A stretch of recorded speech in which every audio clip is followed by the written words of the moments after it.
রাতে ঘুম ভাঙার সাধারণত আমরা আবার ঘুমিয়ে পড়ি, তবে কেউ যদি এই সময়টা আল্লাহর স্মরণ করে দোয়া করেন তবে সে দোয়া কবুল করেন। সুবহানাল্লাহ।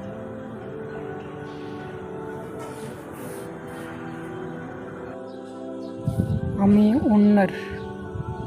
অন্যেরটা দেখে কোনো দিন আফসোস করি না, কারণ আমি জানি আমার চাওয়া পাওয়ার থেকেও আল্লাহর পরিকল্পনা উত্তম। আলহামদুলিল্লাহ।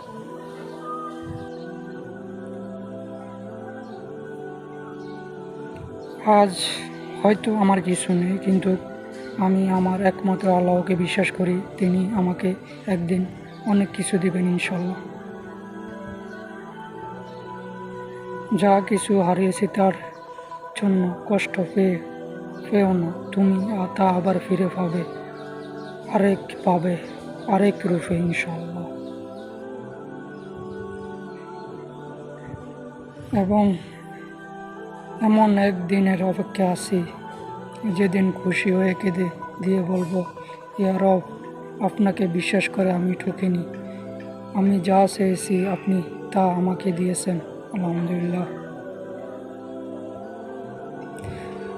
মানুষ বলে স্বপ্ন নিজের যোগ্যতা অনুযায়ী দেখতে হয়।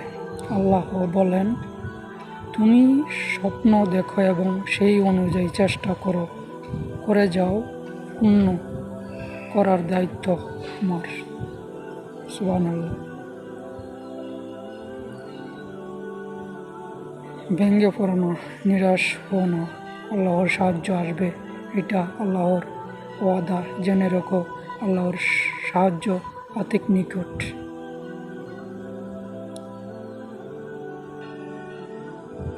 চুপ থাকা এমন একটি ইবাদত, ফেরেশতারাও কিছু লিখতে পারে না, শয়তানও কিছু বুঝে উঠতে পারে না।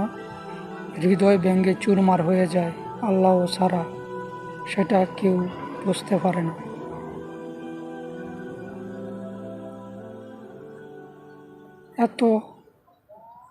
এত কিসের চিন্তা?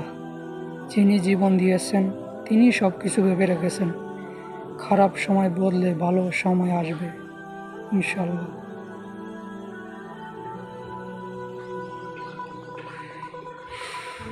যেই বয়সে আপনি আল্লাহকে সেজদা দেওয়ার সুযোগ পাচ্ছি, সেই বয়সে অনেকে কবরে শুয়ে আছেন। তাই সময় থাকতে আল্লাহর শুকরিয়া আদায় করি বেশি বেশি। আল্লাহকে পাওয়ার জন্য সব কিছু ত্যাগ করুন। খবরদার, কোনো কিছু পাওয়ার জন্য আল্লাহকে ত্যাগ করবেন না।